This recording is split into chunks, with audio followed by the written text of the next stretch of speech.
James, I can't tell exactly what you're wearing in your album cover, but okay. Let's get into the album review.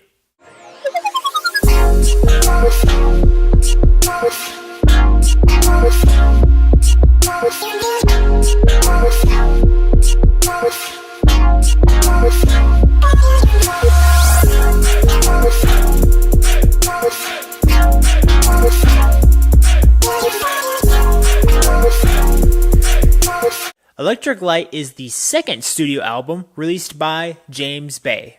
I was anticipating this album a lot because James Bay's first album, yeah, wow, I like that one a lot. And I just remember listening to those songs and being mesmerized in a very subtle way, and one that I just wholeheartedly enjoyed. Now, this one is kind of a interesting risk for James Bay. Now, it's kind of hard to find out where and when an artist decides to expand into some other areas as well, because this one isn't necessarily a soft rock or singer-songwriter kind of album. Just as the title suggests, Electric Light, he does use some electric elements, not necessarily EDM strictly, but some electric elements. And he does use auto-tune in a few of these songs as well. And he uses it more in the instrumental and Tool kind of way, not in the I'm going to replace my vocal cords with auto-tune, because he doesn't need to do that. And I think he knows that. He's using it more as an effect. And I think overall it paid off for most of it. But the album as a whole, I enjoyed, but I didn't fall head over heels for it. Could I see myself listening to this album again? Yes, absolutely I could. Do I see myself highly recommending this album? Not really.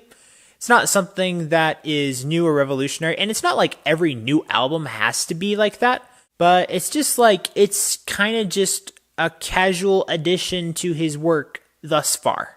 Lyrically, James Bay still has some very innovative ideas. I'll mention a few songs that I guess I can call highlights of the album, because these are the ones that did stick out a little bit. A common theme in this album could be attributed to, if you're looking for a specific genre, maybe it would be kind of an indie pop/rock. And that song that I think would fit this best is Just for Tonight.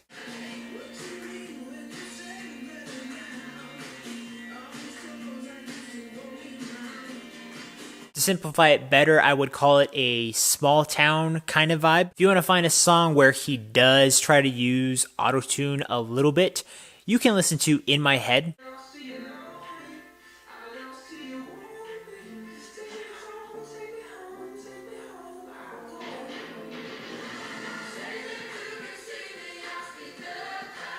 I find that one a bit oddballed, but not outlandish, and I think he pulls it off fairly well, the auto-tune portion of it. And the last song I think I'll mention is Fade Out.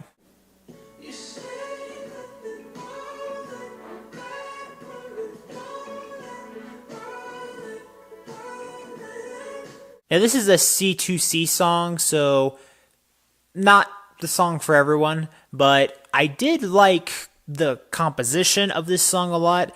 It's got a semi-soul vibe to it at the same time, and there was just something about it that seemed like maybe this one could kind of go mainstream. So after having listened and reviewed this album with production of 95%, creativity 88%, expression and lyrics 89%, I'm going to give this album a good. Not too many things in this album made me feel super nitpicky about it, but as I said before, I didn't fall head over heels listening to this album. It's there. I think it's good for him. Maybe it was a creative project. I don't know if he was trying to move himself forward or trying to, hit the charts or anything like that. But I don't find anything particularly extremely wrong with this album. It's just, I didn't find anything extraordinary in the most brilliantly positive way that I would have preferred to have heard from it or to have talked about it and mentioned to you guys. If you've listened to this album, let me know what you thought in the comments below. I'm pretty interested on what the rest of you are thinking about this album. As always, guys, thank you so much for watching. And remember, click right here to discover, promote, and review the best in entertainment. That'll make you say yes.